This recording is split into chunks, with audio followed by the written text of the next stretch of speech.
Hi everyone. So to start the series about heroes and heroines of the Old Testament, I wanted to start with a name that may not be too well known to some of you and isn't really mentioned in the Bible.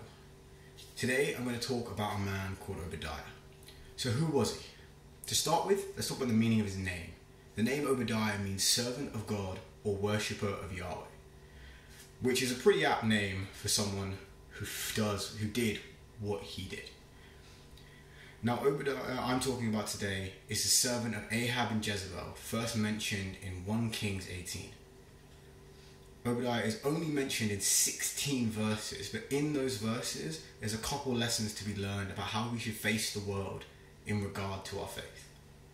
First, though, a little context about this point in Israel's history. In 1 Kings 16:29, it says, "In the 38th year of Asa, king of Judah, Ahab, son of Omri, became king of Israel, and he reigned in Samaria over Israel for 22 years. Ahab, son of Omri, did more evil in the eyes of the Lord than any of those before him. He not only considered it trivial to commit the sins of Jeroboam, son of Nebat, but he also married Jezebel, daughter of Ithbal, king of the Sidonians, and he began to serve Baal and worship him. He set up an altar for Baal in the temple of Baal which he built in Samaria. Ahab also made an Asherah pole and did more to arouse the anger of the Lord, the God of Israel, than did all the kings of Israel before him." As we can see from that, Israel's leadership had strayed away from God. And as so often happens when change occurs from the top down, so did the rest of the country. To be fair, Ahab was just the newest in a long line of rulers who had turned their back on God. But as stated in verse 30, he was the worst of them all. So it's in this setting of a nation that's turned its back on the Lord that we find Obadiah. So I want to read to you the story of Obadiah, and then we'll go from there, reading from 1 Kings 18, 1 to 16. "After a long time, in the 3rd year, the word of the Lord came to Elijah. 'Go and present yourself to Ahab, and I will send rain on the land.' So Elijah went to present himself to Ahab. Now the famine was severe in Samaria, and Ahab had summoned Obadiah, his palace administrator. Obadiah was a devout believer in the Lord. While Jezebel was killing off the Lord's prophets, Obadiah had taken 100 prophets and hidden them in 2 caves, 50 in each, and had supplied them with food and water. Ahab had said to Obadiah, 'Go through the land to all the springs and valleys. Maybe we can find some grass to keep the horses and mules alive, so we will not have to kill any of our animals.' So they divided the land they were to cover, Ahab going in one direction and Obadiah in another. As Obadiah was walking along, Elijah met him. Obadiah recognized him and bowed to the ground and said, 'Is it really you, my lord Elijah?' 'Yes,' he replied. 'Go tell your master, Elijah is here.' 'What have I done wrong?' asked Obadiah, 'that you are handing your servant over to Ahab to be put to death? As surely as the Lord your God lives, there is not a nation or kingdom where my master has not sent someone to look for you. And whenever a nation or kingdom claimed you were not there, he made them swear they could not find you. But now you tell me to go to my master and say, Elijah is here. I don't know where the Spirit of the Lord may carry you when I leave. If I go tell Ahab and he doesn't find you, he will kill me. Yet I, your servant, have worshipped the Lord since my youth. Haven't you heard, my lord, what I did while Jezebel was killing the prophets of the Lord?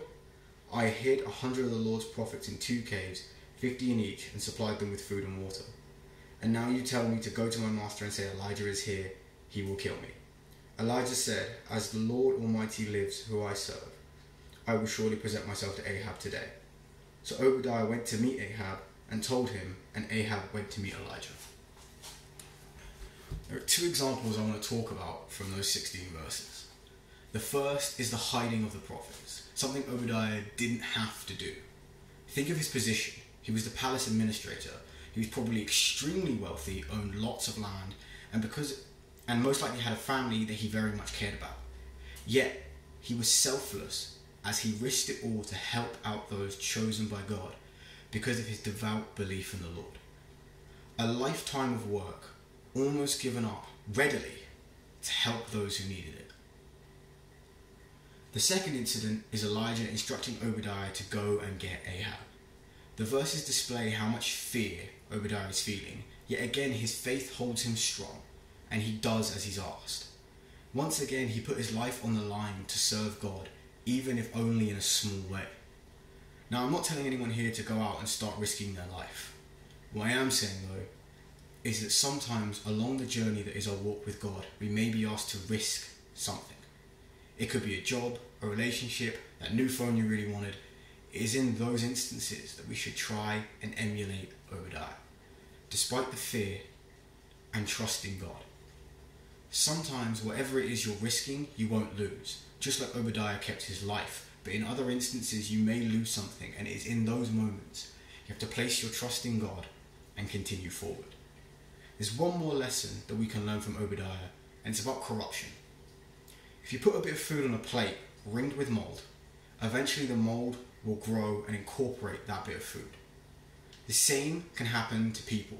The more time you spend with people, the more you pick up and internalize parts of them. This can be both good and bad depending on who you're with. However, if we look at Obadiah, who was surrounded by evil and remained devout to God, we can see an example of someone who resisted internalizing the bad around him. Obadiah reminds us to keep our faith strong so that we don't let the negative aspects of the world seep in and become permanent parts of who we are. Obadiah really was a good man. It's said in the Babylonian Talmud that if Ahab was able to be blessed, he would be blessed for Obadiah's sake alone. And he is someone I will keep in my mind as I go forward on my journey in life. I hope you guys have enjoyed this. Hope you have a good rest of your week. And I'll see you in a couple of weeks.